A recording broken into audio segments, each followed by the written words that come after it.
Hey, wonderful human beings! My name is Anne-Claire, and I will be presenting Sophie Le Donner's podcast, Learning in the Flow of Life.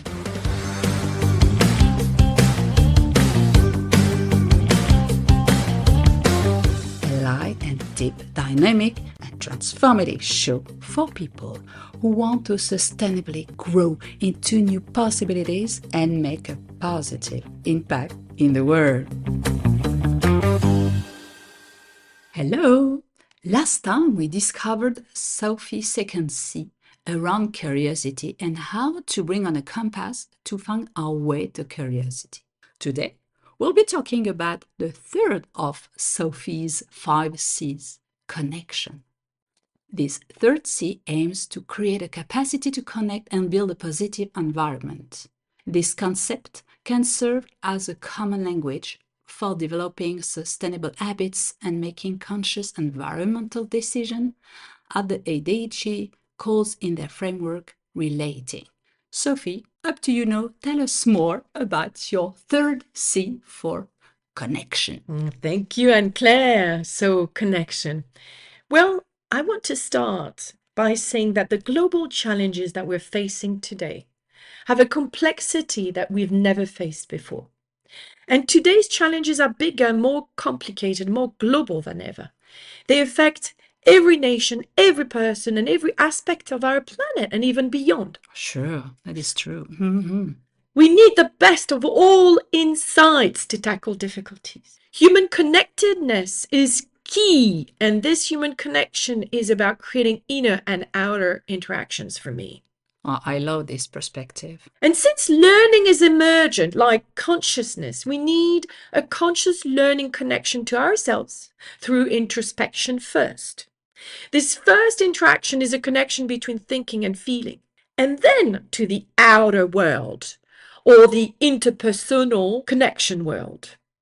And this synergy between inner and outward connection empowers us to tackle these global challenges with resilience and a sense of interconnectedness. When a team of individuals share beliefs through unified efforts, challenges can be overcome and positive results can be achieved. We know that when the brain learns, it creates new connection all the time, and therefore the brain changes. As such, learning needs a shift of mindful awareness to create a self-correcting system which responds to changes positively and enables everyone to fully connect to their own selves as well as each other. Well, this question around their inner and the outer connection is at the heart of the human experience. I'm pretty sure of it. Can you tell us more about it? Well, human beings are inherently social creatures. We're wired to be with others. When going through stress in our learning journey, a sense of human connection is one of our fundamental needs. Very interesting. It's a point very precious to remember.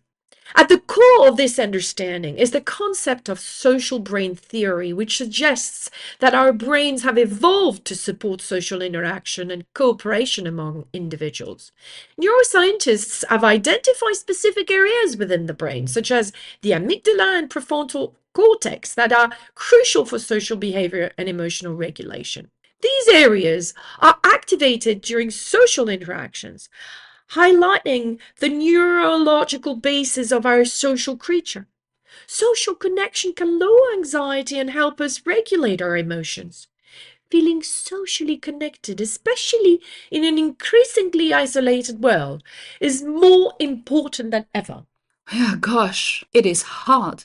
Some people might feel like being in the jungle when they meet other people, isn't it?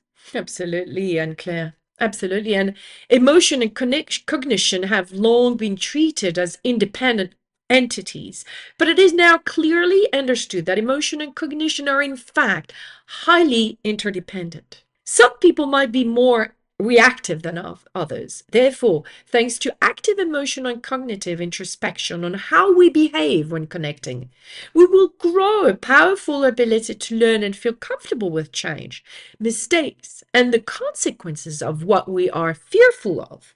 And learning in the flow of life has to do with what the mind and the heart produce to make sense of the world. Examining our own conscious thoughts and feelings is the process of introspection, and it relies on the observation of our mental and emotional state. The goal of this active introspection is to provide knowledge that can help people make connections. And to trigger this first interaction, let's consciously choose to adopt a perspective of openness and connectedness. But how can we openly connect? It's a great question here. Well, in this inner connection, you may notice how fear stops the learning process from taking place, or you may notice that fear is often present, or fear of not knowing, or fear of not being good enough, or of appearing silly in front of others. And when we're trapped in this fearful emotion, we can't move forward and connect with another human being.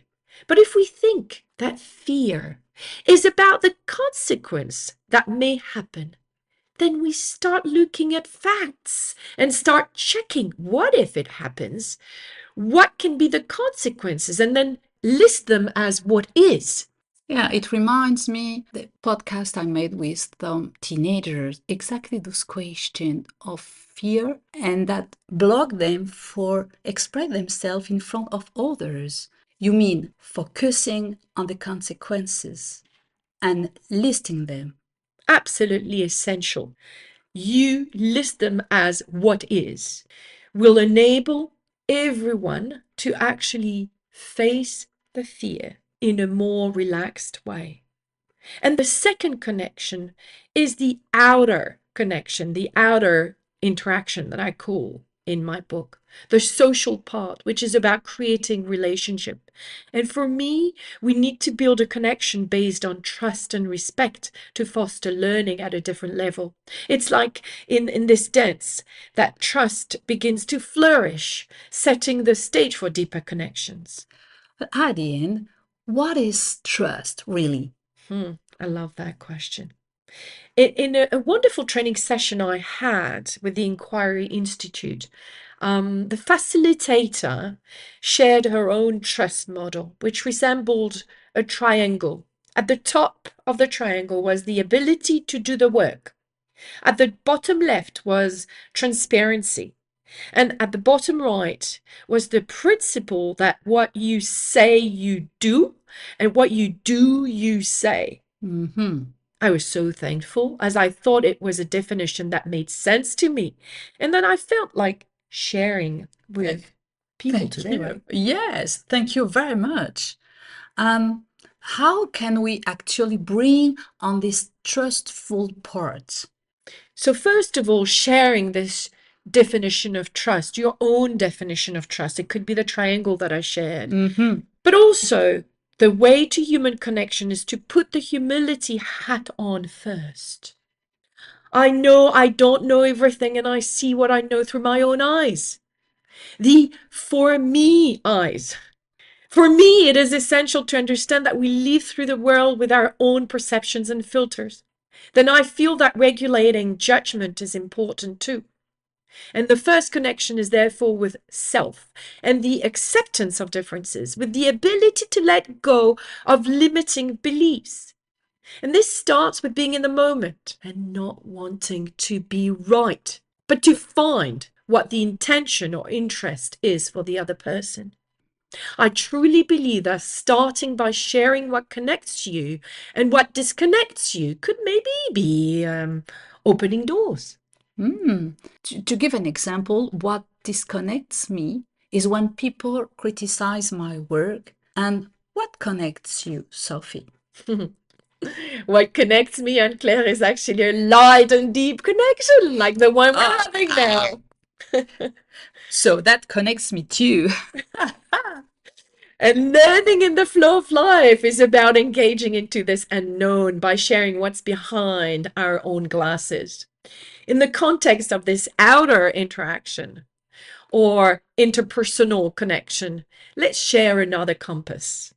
East or in the northern part. Some individuals will more likely connect with strategies that are direct and result oriented, valuing efficiency and effectiveness in achieving objectives. Okay, You mean like people who comes to me with a quick question and it feels like a rush to me. Absolutely. That's right. Now, up west in the northern part, some will be inclined to connect with people through strategies that are planned and meticulously organized, valuing thoroughness and precision in their approach to tasks and projects. Like someone who will ask very precise questions and it feels to me too meticulous. Absolutely. Okay, I If that's understand. what it feels like for you.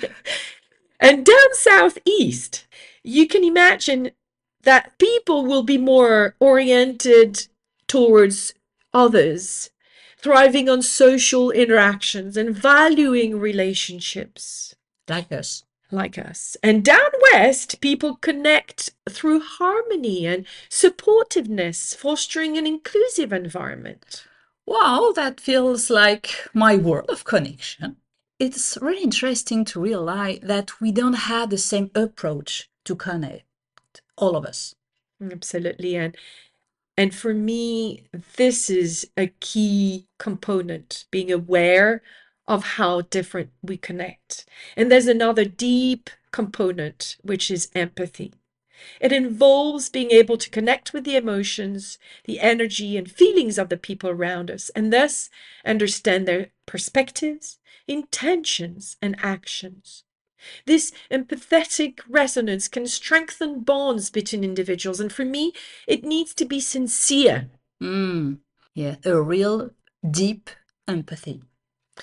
Sincere to contribute to a more cohesive and supportive social environment. And being conscious of the energy we bring to our interactions is actively working to cultivate positive energy may also enhance our connections. Nurturing our connections with others through active listening, empathy, and genuine interest can create a positive connection. A few questions to connect to yourself and others that you can also find in the IDG toolkit. What are your three most important values? I would say your why. Why? In what situations or when do you stop being close to your values? How do you stay open when you have a different opinion? So many interesting questions. After all of this, dear listeners, how do you feel? Hmm. And I like your question because I don't want to ask those questions just for the sake of asking them. I want to know if the key to connection has been unlocked for you. What thoughts and feelings, what obstacles? Let's share this together. Come talk to me about it through my website. I hope you have found my exploration of new possibilities, both light and deep. If you're keen to see these ideas come to life around you, and if you'd like to create a ripple effect in the world, please do share this with others.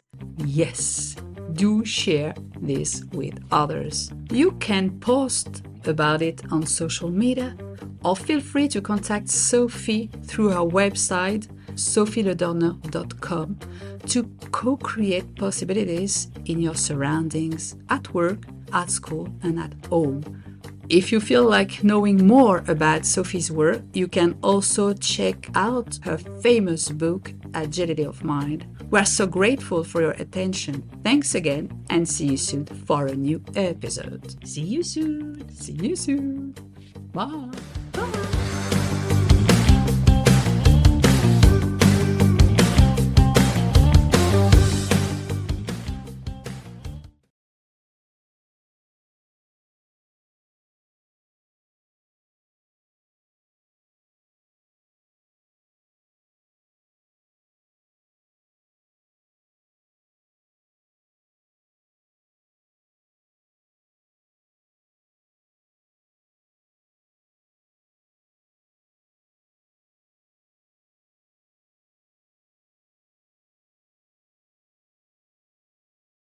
Let's go share it. You can post it on social media or feel free to contact Sophie through our website to co-create possibilities in our surroundings at work, at school, and at home. www.sophieledonner.com If you feel free, if you feel like knowing more about Sophie's work, you can check out her famous book, Agility of Mind. We are so grateful for your attention. Thanks again, and see you soon for a new episode. See you soon. Bye. Bye.